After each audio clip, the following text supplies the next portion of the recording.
My wife revealed her deepest secret in Japanese, unaware that I understood every word. Can you even imagine looking into the eyes of someone you love, someone you promised forever to, and realizing every single word they've ever spoken to you, every smile, every shared dream, was just a performance? Because that's exactly what happened to me. One moment, I was a hopeful dad-to-be, helping set up a crib, my heart bursting with future dreams, and the next, my entire world shattered into a million tiny, deceitful pieces. All because of a secret I'd been keeping for years. You'll never guess what that secret was. My wife, Aiki, and I had been married for 3 incredible years. We tried for so long to get pregnant, and when it finally happened, it felt like a miracle. The sheer joy, the excitement, it was electric. Aiki was so thrilled, she actually broke 10 years of no contact with her mother, who flew in from Japan to celebrate with us. I remember her mom arriving, calling out konnichiwa, and me just saying, hey, keeping my face neutral. See, the thing is, I spoke fluent Japanese. I'd learned it in college, deep in an anime and manga obsession, but I'd always been too embarrassed to admit it to anyone, especially Aiki. So, for years, I'd pretended I didn't understand a word. Aiki's white American dad, Robert, was already over at our place, setting up the baby's crib. Robert, a truly good man, was beaming at the thought of being a grandpa. I helped him, fumbling with the tiny screws, feeling that warmth in my chest, that pure, unadulterated anticipation of becoming a father. And that's when I heard it. From the kitchen, Aiki and her mom were speaking in rapid Japanese. My stomach clenched. "Matno?" her mother asked, her voice laced with something I couldn't quite place. "What will you do when he finds out it's Matt's baby?" My hand froze on the screwdriver. Matt's baby? A cold, sharp shock ripped through me. Then Aiki laughed, a light, carefree sound that twisted into a grotesque mockery in my ears. "Kira Bakadakra," she said. "He doesn't know he's an idiot. You okay there?" Robert's voice broke through the haze, noticing I'd stopped working. I forced a wobbly smile, making my voice crack just a little, projecting it towards the kitchen. "Just emotional, you know? Thinking about becoming a dad. I've dreamed about this my whole life." From the kitchen, their laughter exploded again, in Japanese. "Kawaii. Poor thing. Yumiko, he's dreaming." A smirk, cold and thin, touched my lips. In that moment, something inside me clicked. I knew then, with a chilling certainty, what I had to do. I'd watched enough stories of betrayal, enough cunning victims, to realize the only way to win was to let them hang themselves with their own rope. The more emotional, the more gullible I appeared, the more free ammunition they'd give me to destroy them. It was a dark, twisted game, and I was suddenly, terrifyingly, ready to play. Over the next few days, I played my part perfectly, the picture of an excited, naive dad-to-be. I accidentally left my laptop open to baby name websites. I made sure they saw me reading parenting books, my brow furrowed in concentration. My performance was so convincing, it almost hurt. That weekend, we were all watching anime on the couch. The irony wasn't lost on me. A character made an irresistible pun in Japanese, a truly clever play on words. I couldn't help it. A small, involuntary laugh escaped my lips, just as the subtitle for the pun flashed on screen. Aiki's head snapped toward me, her eyes suddenly sharp. "Why did you laugh?" she asked, her voice dangerously quiet. I kept my eyes on the screen, forcing a chuckle. "Oh, the physical comedy. It's just so funny, the way he fell." "Sorwa," her mother muttered, a slow, suspicious tone. That was strange. Aiki quietly agreed, yeah. My heart hammered, but I kept my poker face. I knew I'd nearly given myself away. A few nights later, at dinner, I decided to twist the knife a little. Robert was carving a roast, filling the air with the comforting smell of home, while the women set the table. "You know," I said casually, reaching for the potatoes, "I was thinking about downloading Duolingo for Japanese. Would be nice to understand what you and your mom talk about." Aiki's fork clattered onto her plate. Her eyes went wide, her face losing all color. "No," she cleared her throat, forcing a smile that didn't reach her eyes. "I mean, it's so hard. You'll never learn it. Why waste your time?" Her frantic dismissal confirmed everything I needed to know. The game was on. The real fun began when I got my promotion at work. "Honey." I burst through the door one evening, knowing her mom was visiting, making sure my voice carried. "My boss pulled me aside today," he said with the baby coming. I paused dramatically, letting the anticipation build. "I'm getting a $15,000 bonus." Aiki hugged me tightly, her face beaming. "Oh, baby, that's wonderful." But the second I went to check on dinner, I heard the rapid Japanese from the living room. "Yugo senderu." 15,000, her mother exclaimed. "Mado hikirisu." We can extract more. A cold wave washed over me. This wasn't about love or even security. It was a transaction. That night, I pushed further, feigning a sudden burst of paternal sacrifice. "I've been thinking, maybe I should get a second job." I want our baby to have everything. Ike's eyes lit up like Christmas lights. Really? I continued, I could do Uber after work, maybe sell my gaming collection, whatever it takes. She quit her job that very afternoon, but not before sending a bridge-burning email, calling her boss sexist and her coworkers incompetent. She showed it to me proudly, like she'd done something brave. Are you sure that was wise? I asked carefully, my voice laced with fake concern. Who cares? She scoffed, throwing her arms around me. I have you. But here's what she didn't know. I'd already found Matt. My private investigator, a no-nonsense woman named Maria, had tracked him down. And he was very interested to hear about the baby he'd paid $5,000 to avoid. The family gathering was my masterpiece. I suggested hosting Ike's extended family for a pregnancy celebration, knowing alcohol would loosen their tongues. Tell them about Matt, her mother urged in Japanese, after the third glass of wine. They'll think it's funny. I busied myself with food, my phone recording discreetly from my pocket. Ike, giddy with wine, giggled with her cousins about how she was screwing me over. Some laughed, others looked genuinely horrified.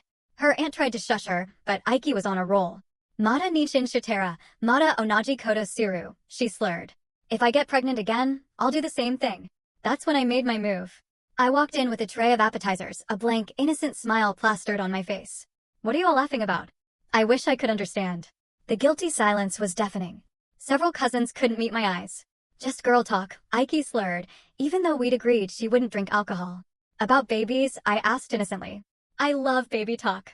Even if I can't understand the language, I can feel the joy. The irony was a bitter pill I savored. That evening, I scheduled a work trip for the following week, making sure Ike knew I'd be gone for 3 days. What she didn't know was that I'd be in town, working with my lawyer and the private investigator. And the security system I'd surprised her with? It now had audio recording in every room. As I kissed her goodbye, she was already on the phone with her mother, planning Jason's visit, a new boyfriend she had lined up. The next morning, I sat in my car outside a coffee shop, phone connected to my laptop, transferring the audio files to 3 different cloud accounts. My hands shook as I listened again to Ike's voice, saying she'd do it all over if she got pregnant a second time. I had to pause the playback, just to breathe through the anger that squeezed my chest.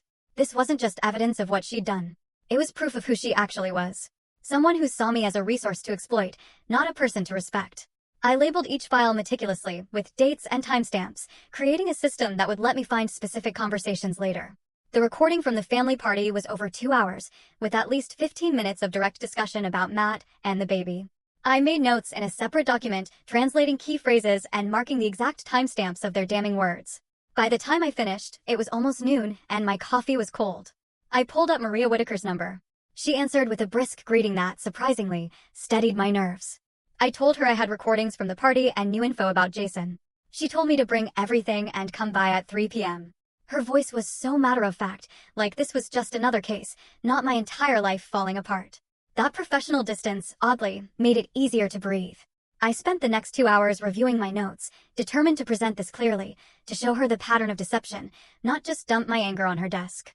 Maria's office was in a strip mall, between a dry cleaner and a tax service. Appropriately unglamorous for the work of documenting betrayal. She was maybe 50, with short gray hair and reading glasses. I played her selected clips of the Japanese conversations, pausing after each one to provide my translation. She took notes, sharp and efficient. When I got to the part where Ike's aunt tried to shush her, Maria looked up. Did any other family members seem uncomfortable? She asked. I told her about the cousins who couldn't meet my eyes. She made a note with a star next to it. Maria explained that while the recordings might not be admissible in court depending on state laws, they were invaluable for building a full picture and identifying potential witnesses. Judges often viewed secret recordings with suspicion, she warned. I felt frustration rise in my throat. I'd worked so hard. But she held up a hand. They tell us who knew what and when. We can build a legal case through texts, financial records, witness statements, using the recordings as a roadmap, not the evidence itself. I understood her practical wisdom, even if part of me just wanted to play those recordings in court and watch Ike's face crumple. That evening, I maintained my distant but present act with Ike. She scrolled through baby furniture, asking my opinion on cribs that all looked the same to me. My responses were polite but noncommittal. Every word she spoke felt like it was happening in a different reality from mine. She showed me a changing table, and I nodded, thinking, I'll never actually use any of this. The disconnect made my head ache, but I kept my face neutral. When she asked if I was okay, I told her I was just tired. She accepted it without question. I scheduled a consultation with Wallace Greco for the next morning. Maria had recommended him, a family law attorney specializing in complex divorce cases involving paternity disputes. His phone screening had been thorough, asking about the pregnancy timeline, when I first suspected, and what evidence I'd gathered. He told me to bring copies of our financial statements, marriage certificate, and any pregnancy documentation. I spent the evening organizing documents, creating a timeline that started with Ike's mom re-entering her life and ended with Jason's planned visit. The clinical act of arranging papers and dates helped me feel like I was taking concrete action, not just drowning in emotion. Wallace's office was in a downtown high-rise, smelling of carpet cleaner. His calm professionalism immediately put me at ease. He reviewed my documentation methodically. When we got to the recordings, he reiterated that paternity challenges were most effective immediately after birth, before I signed any birth certificate. He warned me again that the Japanese recordings might be inadmissible, possibly even detrimental if viewed as vindictive surveillance. My jaw tightened, but he met my eyes. "I understand your frustration," he said. "But you need to understand the legal reality." He outlined a filing sequence: legal separation, followed by a paternity challenge once the baby was born and DNA results were available. Prenatal testing existed, but courts preferred post-birth. I asked about protecting my finances. He advised opening a separate bank account immediately and transferring half of our joint savings. "As a spouse, before any separation filing, you have the legal right," he explained. He also recommended tracking every dollar she spent. I opened a new bank account that afternoon at a different branch, transferring just over $11,000. A grim satisfaction settled over me. I started a spreadsheet, logging every baby item Ike bought, every grocery receipt. The clinical nature of this accounting helped me feel like I was building a case, not just suffering betrayal. Each number was another piece of evidence.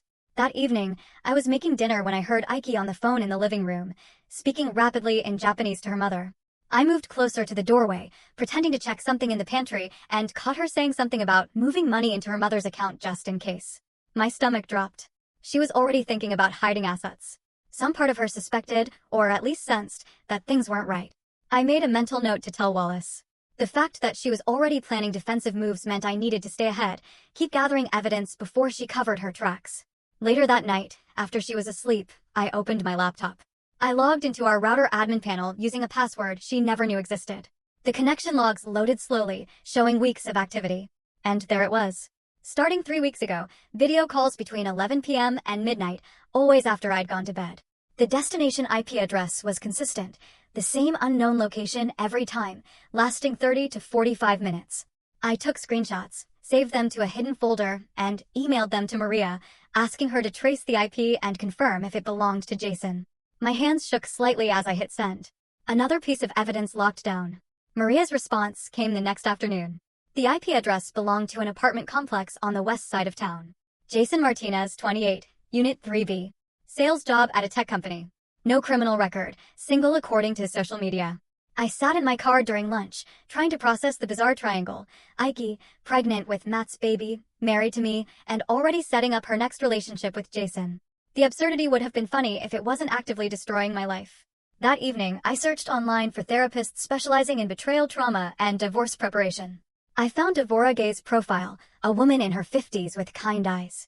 I filled out the detailed intake form in a grocery store parking lot, typing on my phone that I was angry and hurt, not dangerous, but desperate for a space to process this without falling apart. Devora's office called me the next morning, and I scheduled my first session. When the day arrived, I left work early. Devora met me at the door of her quiet office. I sat down and the whole story poured out, a torrent of words. She listened without interrupting, taking notes.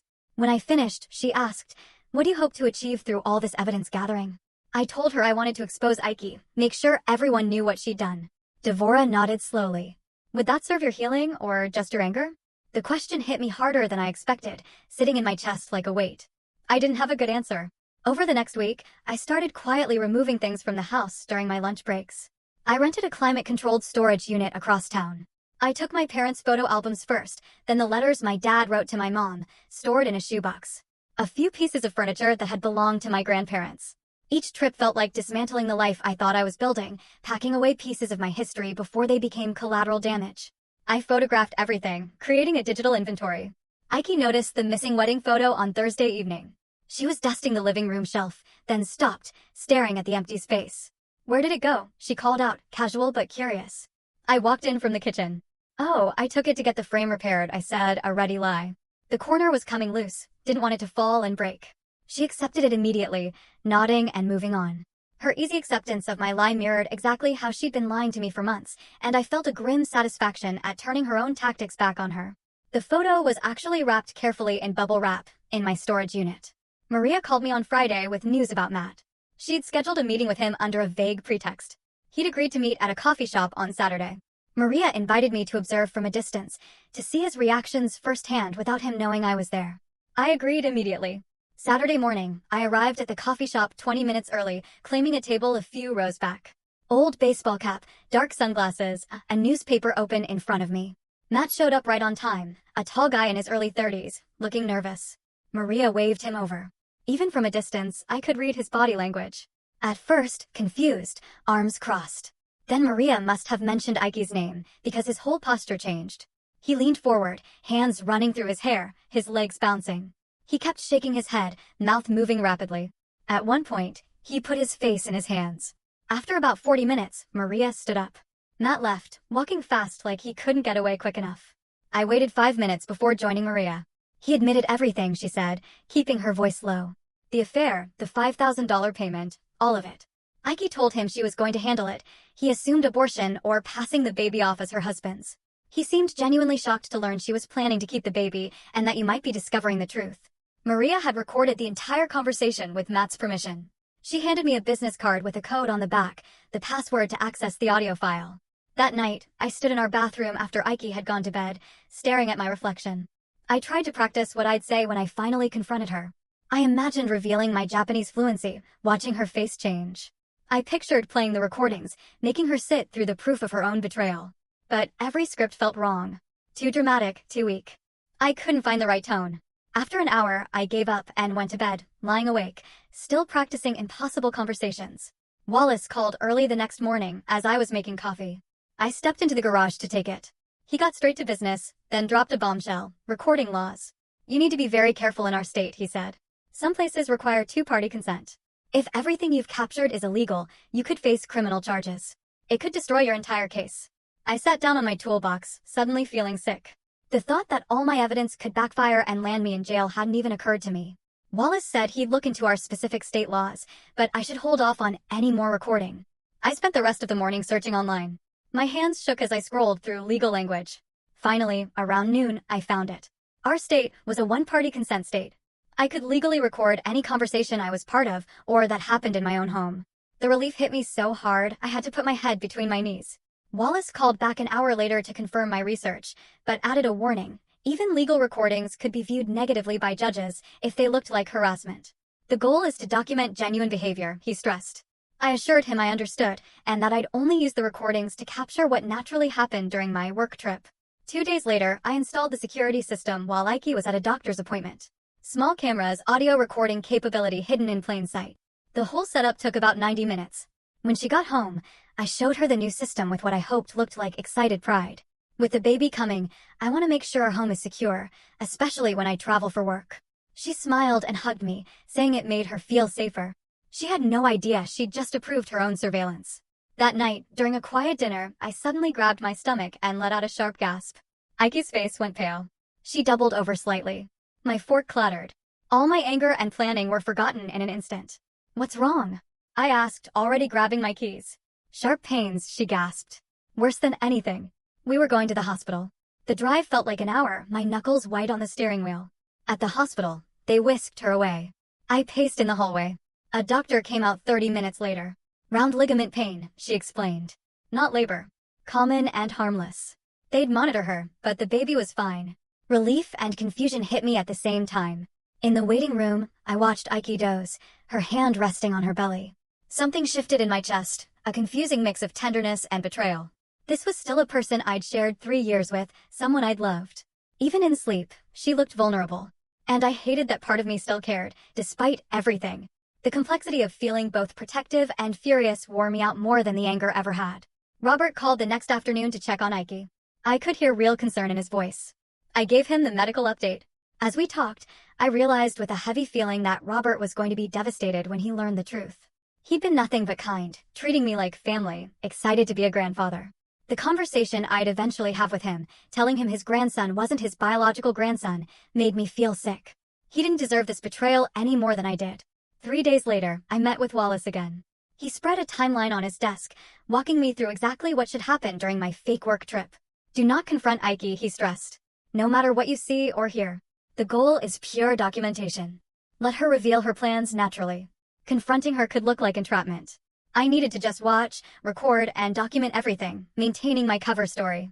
That evening, I told Ike about my mandatory training session in a city 3 hours away. She asked only a couple of basic questions, then seemed almost relieved as she nodded and went back to her food. That relief stung, but also confirmed everything I knew. She was already planning how to use those 3 days, already thinking about Jason, already looking forward to my absence.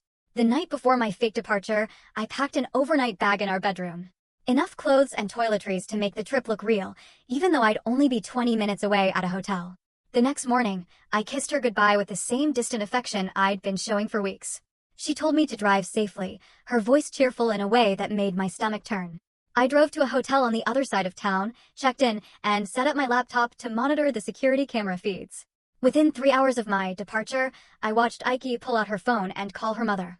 They spoke in rapid Japanese. I turned up the volume. Ike told her mother that Jason was coming over tomorrow night, that everything was set up perfectly. Her mother's voice came through with a note of caution. Something feels off about his recent behavior. Maybe you should be more careful. But Ike laughed, dismissing the concern completely. He's too stupid to figure anything out, she said. He's probably just stressed about becoming a father. Her mother seemed to accept it, and they moved on to discussing what Ike should cook for Jason. I closed my laptop, staring at the bland hotel wall, letting her words wash over me one last time before documenting everything and sending the file to Wallace. The next morning, I opened my work laptop, setting up spreadsheets on one monitor while the security camera feeds played on the other.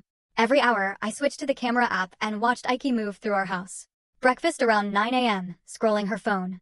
Watching TV for most of the afternoon. Leftovers for lunch. At 3 p.m., a video call with someone I couldn't quite make out. The whole day was so normal, so boring, it made my stomach hurt. This was my wife, doing regular wife things, except she was planning to bring another man over tomorrow, and I was watching her like she was a stranger. I felt like I was looking at someone wearing Ike's face, but I didn't know who was actually inside. Around 6 p.m., I closed the work files and got ready for my therapy appointment, driving across town to Devora's office. We sat in her office, soft lighting, white noise, machine humming. I told her about the surveillance, how I was spending my days watching Ike, waiting for Jason. Devora listened. Then she asked, "What if the evidence isn't as dramatic as you're expecting?" Her question made me pause. I'd been so focused on catching her in the worst possible moment that I hadn't considered what if Jason just came over for dinner and they watched TV? What if there was no smoking gun, just ordinary cheating? Devora leaned forward. "You're framing this as a revenge mission," she said, "when really, you're trying to protect yourself from being legally and financially tied to another man's child." She explained that gathering evidence wasn't about punishment, it was about establishing truth so I could make informed decisions about my future.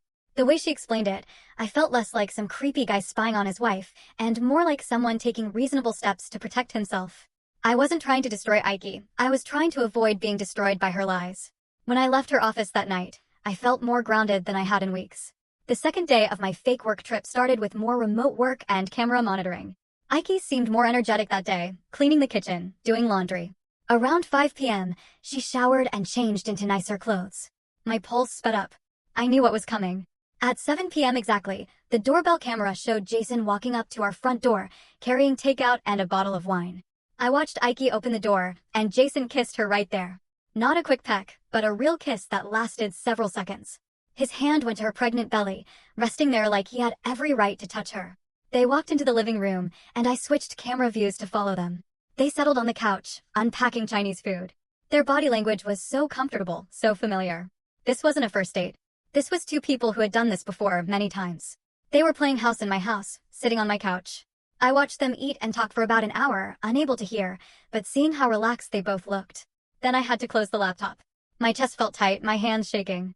The intimate domesticity of it was worse than I'd imagined. I grabbed my jacket and went outside, walking circles around the hotel parking lot in the cold night air. The pain I felt was the price of protecting my future. After 20 minutes, I went back inside and checked my phone. A text from Maria. She'd finished her background research on Ike's family. Her mother had filed for bankruptcy 7 years ago and still carried significant credit card debt. This helps explain some of the pressure Ike might feel to secure financial stability, Maria said, though it doesn't excuse anything she's done. She thought it might be useful in mediation. On the third day, I packed up my hotel room and drove home, timing my arrival for after I'd seen Jason leave on the security cameras. I pulled into the driveway around 4 p.m. and walked in with my overnight bag. Aiki came out of the kitchen and hugged me, asking how training went. I gave her boring, made-up details. She seemed relaxed and happy, probably relieved her visit with Jason had gone undetected. We made dinner. She talked about her day, carefully omitting Jason. That night, after we got ready for bed, she moved closer, her hand on my chest. I rolled away slightly. Exhausted, I mumbled. Long drive. The thought of physical contact with her made my skin crawl. She looked hurt for a second, but didn't push it. I lay awake for hours, staring at the ceiling, counting down the weeks until the baby would be born and I could finally end this charade. The next morning, I called Wallace and scheduled a meeting. In his office, I showed him selected clips of Jason arriving, kissing Aiki, and spending the evening at our house.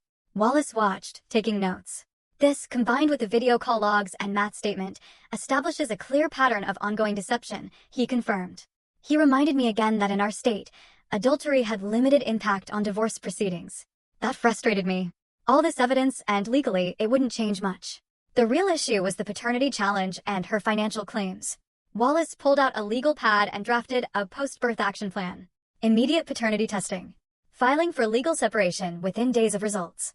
Temporary orders about property division and finances. The most important part, I absolutely could not sign any birth certificate or acknowledgement of paternity forms at the hospital. You need to explicitly request DNA testing before acknowledging any parental rights, he stressed. This will be the hardest moment. Aiki will have just given birth. She'll be vulnerable and emotional. But it is legally necessary. I nodded, feeling the weight of what was coming settle over me. I spent the next afternoon buried in hospital websites and medical forums, reading everything about paternity testing procedures. Hospitals could collect DNA samples right after birth. Standard processing took 3 to 5 days, which felt like an eternity. But there was an expedited option, results in 24 to 48 hours for an extra fee. I didn't hesitate. The cost didn't matter. I booked 3 different testing services, emailing the info to Wallace, asking him to arrange everything with the hospital. His response came quickly. He'd contact them directly, ensuring staff knew not to present me with paternity acknowledgement forms.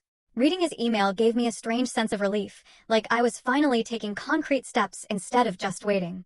That Friday, Aiki's mother arrived for the weekend with 2 suitcases. I watched from the kitchen as she hugged Aiki, speaking rapid Japanese about her excitement, about Aiki's belly. I brought them tea, playing my role as the attentive husband, studying their dynamic. Her mother was controlling, constantly touching Aiki's stomach, offering advice. What struck me most was how she barely looked at me. When she did, it was for a second, before glancing away. I understood. She couldn't quite face the person she'd helped her daughter deceive. I kept my expression neutral, acting like I didn't notice the guilt. Saturday evening, Robert came over. The 4 of us sat around the table. The conversation was light, then Robert mentioned something that made everyone go quiet. He'd been setting up a college fund for his future grandchild, putting aside money every month since we'd announced the pregnancy. He wanted to know our preferences for the account. The table went completely silent. I saw Aiki and her mother exchange a quick, loaded glance. They both knew this baby might not be Robert's biological grandchild. All his generous planning might be for a child with no blood connection to him. The weight of their deception suddenly felt bigger than just what they'd done to me. It extended to Robert, this kind man who'd welcomed me into his family. He kept talking, explaining compound interest, completely unaware of the tension. I forced myself to respond normally, thanking him. Aiki's mother excused herself, and I caught the shine of tears in her eyes as she left the table. After dinner, I asked Robert if I could talk to him about work decisions. We went out to the garage, smelling of sawdust and varnish. He listened patiently as I made up questions about career advancement, giving me fatherly advice about prioritizing family. Standing there, surrounded by his tools, hearing his genuine concern, I felt an overwhelming urge to tell him everything. The words were in my throat, ready to spill out about Aiki's affair, Matt, the Japanese conversations. But Wallace's warnings echoed in my head. Control the timing, the method of disclosure. Don't let emotion drive strategy. So, I swallowed the truth, nodding along. He clapped me on the shoulder and told me I was going to be a great father. I had to turn away, pretending to examine a table saw, so he wouldn't see my face. Over the next few weeks, Aiki moved into her 3rd trimester. She complained constantly about back pain, swollen ankles, insomnia. I provided practical support, heating pads, extra pillows, but I kept an emotional distance I couldn't quite hide. She noticed, asking if something was wrong, if I was having second thoughts. Each time, I blamed work stress and nervousness about the baby. The truth was, I couldn't connect with her anymore. Every touch felt wrong. Every conversation felt like a performance. The prenatal class happened on a Tuesday evening at the hospital. We sat in a circle with 6 other couples. I felt like an actor in a play. The instructor asked partners to practice supportive touch. I placed my hands on Ike's back with clinical detachment. She turned her head, giving me a confused look. On the drive home, she asked again if I was okay. I told her I was just processing everything, feeling overwhelmed. She seemed to accept it, reaching over to squeeze my hand. I let her hold it, keeping my eyes on the road. Maria called the following Monday to say her final investigation report was complete. I met her that afternoon. She handed me a bound document, laying out everything in clear, organized detail. The timeline of Ike's affair with Matt, including dates and locations. The $5,000 payment with bank records. The ongoing relationship with Jason, documented through surveillance. Matt's witness statements. The family gathering recordings. She'd organized it all into a narrative that could be presented to a judge, complete with exhibits. I flipped through the pages, feeling a strange mix of vindication and sadness, seeing my wife's betrayal reduced to bullet points. That week, in therapy, Devora asked me a question that stopped me cold. What outcome would actually satisfy you at this point? I sat there, trying to articulate an answer, and realized I didn't want Ike to suffer or be destroyed. I just wanted to be free. Free from the legal obligation of raising another man's child. Free from the financial responsibility of supporting someone who deceived me. Free from being mocked in a language she thought I didn't understand. Devora helped me work through this, clarifying my actual goals versus the revenge fantasies I'd been entertaining.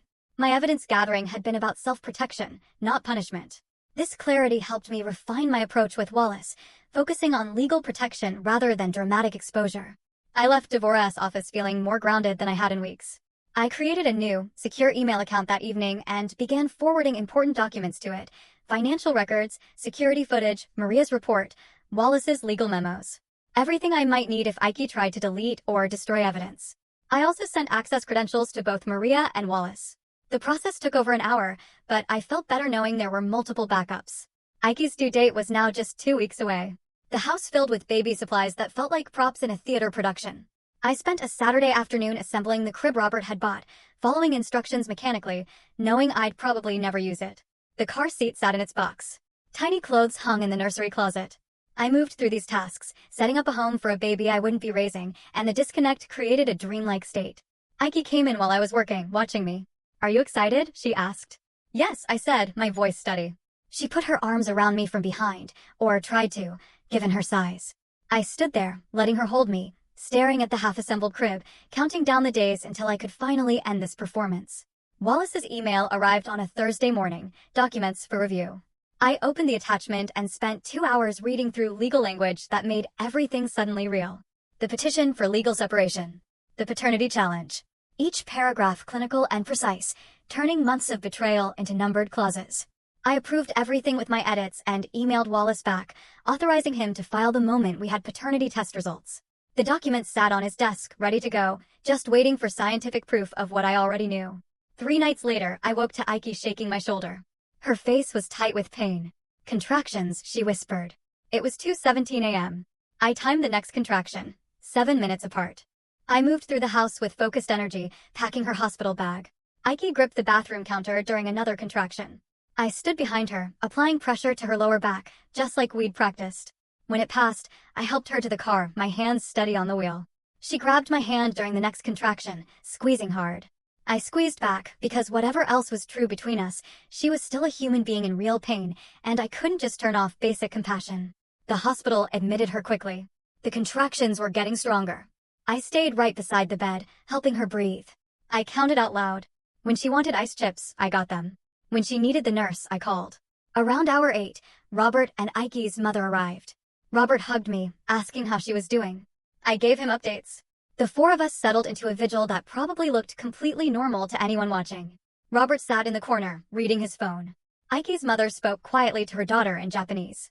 I stayed close to Ike, wiping her forehead.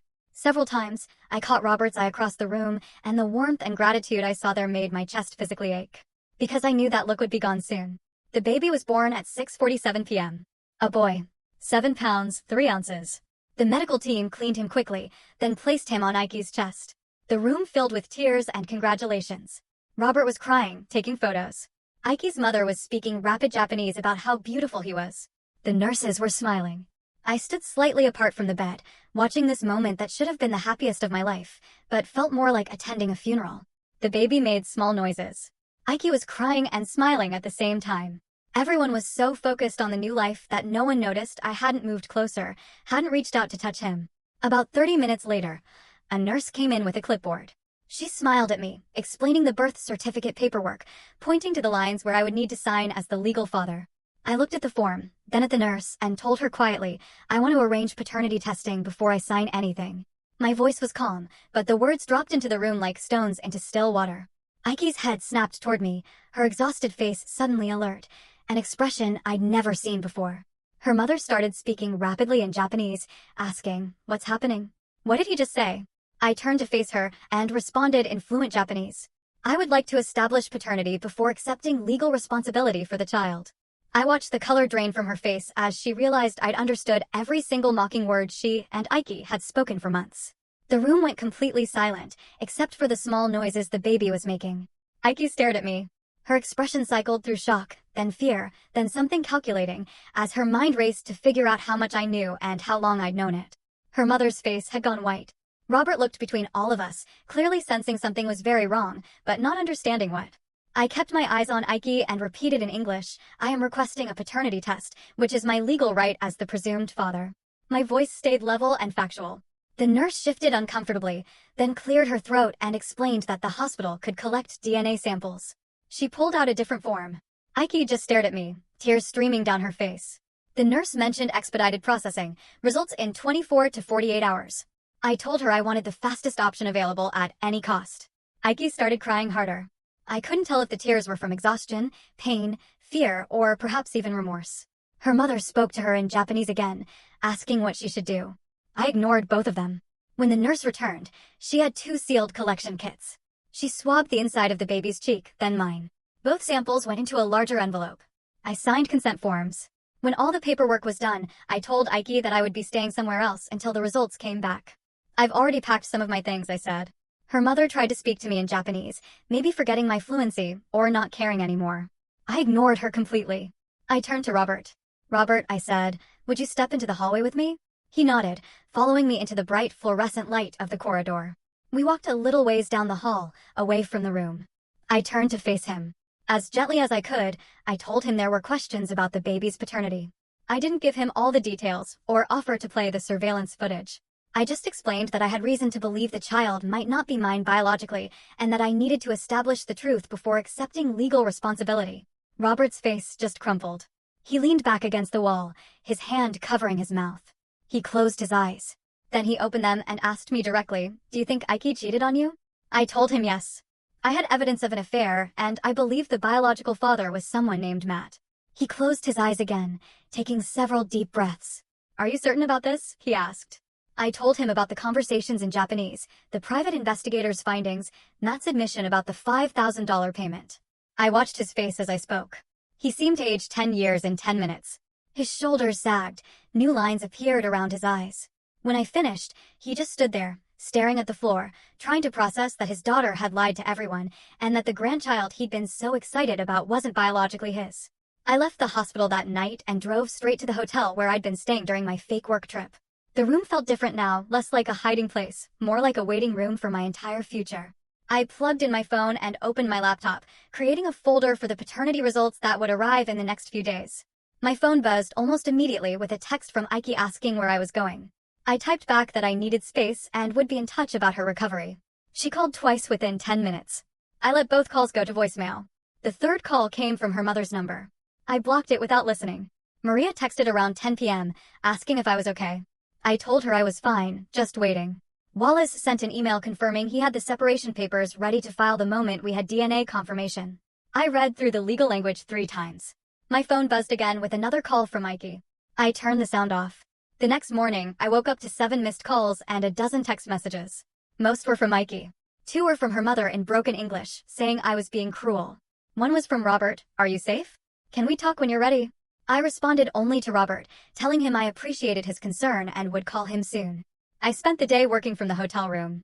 Between meetings, I checked my email every 15 minutes. Maria called around lunch. I told her honestly that I felt numb. "That's normal," she said. You're in shock. The waiting is often harder than the knowing. I thanked her.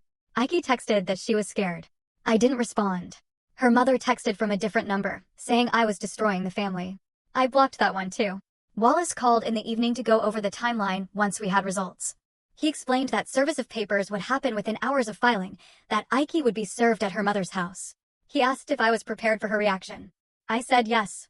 The third day started with my alarm at 6 a.m. I checked my email before I even got out of bed and saw it. The subject line read DNA test results. My hand shook as I opened the attachment. The document was clinical and official, full of technical language. But the conclusion was clear, in bold text at the bottom. Based on the genetic analysis, the probability of paternity is 0.00001%, effectively excluding the tested man as the biological father. I sat on the edge of the hotel bed, staring at the screen. I'd known this was coming, had been certain of it for weeks. But seeing the scientific proof made it real in a way that surveillance footage and private investigators never had. This was evidence that would hold up in court. That would protect me legally. That would end my marriage and erase any obligation to this child. Relief washed over me, then grief right behind it. This was the future I'd imagined for 3 years. The baby I'd prepared for. The family I'd wanted. And it was all built on lies. I forwarded the email to Wallace with a one-word message, file. Then I forwarded it to Maria with a thank you for your help. Then I sat in the quiet hotel room and cried for the first time since this whole thing started. Wallace called 2 hours later to confirm the papers were filed. A process server was on the way to Aiki's mother's house. The documents included legal separation, paternity disestablishment, and a request for temporary orders. Aiki would have 30 days to respond, but the temporary orders hearing would be scheduled within 2 weeks. He asked if he should be present when I called Robert. No, I said. I need to do that myself. I pulled up Robert's number and stared at it for 5 minutes before I could make myself press call. He answered on the second ring. I told him the results were in and asked if he wanted me to send him a copy. His voice was quiet when he said no, that he believed me, that he didn't need to see the numbers. I heard him take a shaky breath, and then his voice broke. He asked if I was certain about the father being Matt. I said yes, that Matt had admitted to the affair and the payment. Robert was silent for a long time. I could hear him crying. He finally asked if I planned to tell Matt. I said I was considering it, but hadn't decided yet. Matt has a right to know, I told him, but I'm not sure it's my responsibility to tell him. Robert said he understood. I'm sorry, he whispered. I raised my daughter better than this. I don't know where I went wrong. I told him this wasn't his fault, and that I hoped we could stay in touch. He said he'd like that. And then the call ended. 3 days after the papers were served, Aiki texted, asking if I would meet her. I agreed to a coffee shop near the hospital, a neutral public place. I got there early. She walked in 15 minutes later, looking smaller than I remembered. Her face was tired, her clothes hanging loose on her postpartum body. She spotted me and walked over slowly, sliding into the booth. I waited for her to speak first, but she just stared at her hands. Finally, I started talking, my voice calm, measured. I told her I knew about Matt, about the affair, about the $5,000 he paid her. I told her I knew about Jason and the plans she'd made during my work trip. I told her about all the conversations in Japanese where she'd mocked me, laughed about extracting money. Her face went pale.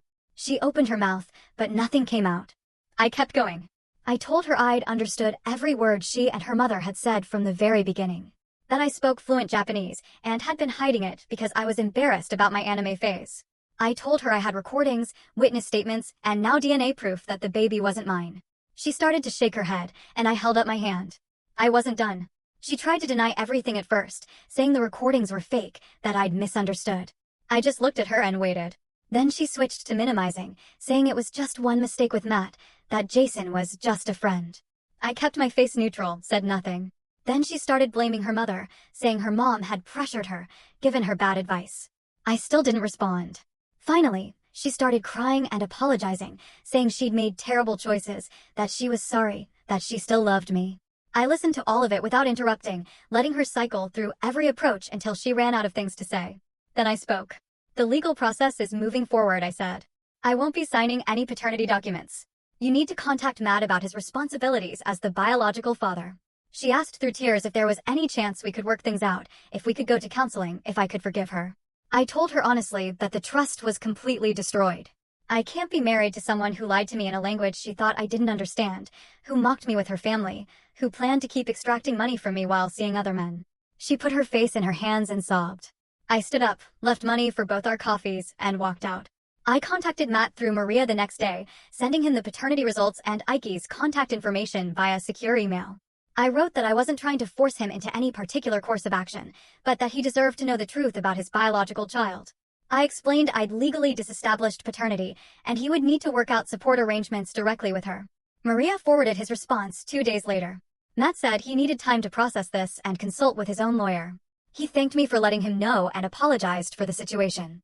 I wrote back through Maria that I understood, and I had no hard feelings toward him personally.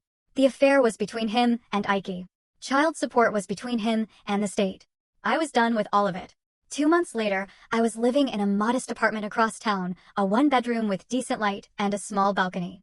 I'd moved my stuff out of the house while Ike was staying with her mother, taking only what was mine, leaving everything related to the baby. The divorce proceedings were moving slowly. Wallace said it would probably take several more months to finalize. I was attending therapy sessions with Devora every week, working through the betrayal, the grief, and yes, the anger. She was helping me separate the legitimate hurt from the destructive revenge fantasies, helping me build a life based on truth instead of deception. I'd even enrolled in an advanced Japanese language class at the community college, finally admitting to people that I spoke the language, and even explaining why I'd hidden it for so long. My classmates thought the story was wild. Robert and I met for coffee every couple of weeks. 2 men processing grief and betrayal together. We didn't talk much about Ike or the baby, just sat together, sharing the quiet understanding of people who'd both lost something profound. Our relationship would never be what it was when he thought I was going to be his son-in-law, but there was a respect between us that felt honest, earned. I wasn't fine yet, and some days were harder than others. I'd wake up angry or sad or just numb. But I was free from the gaslighting, the mockery, the elaborate deception. I was building a life where I didn't have to pretend, or hide, or play dumb. That freedom was worth every bit of pain it took to get here. So, yeah, that's it. Just one of those everyday stories that somehow sticks with you. What would you have done in my place? Have you ever had to keep a secret that ended up revealing someone else's true colors? Tell me what you think in the comments. I really want to know.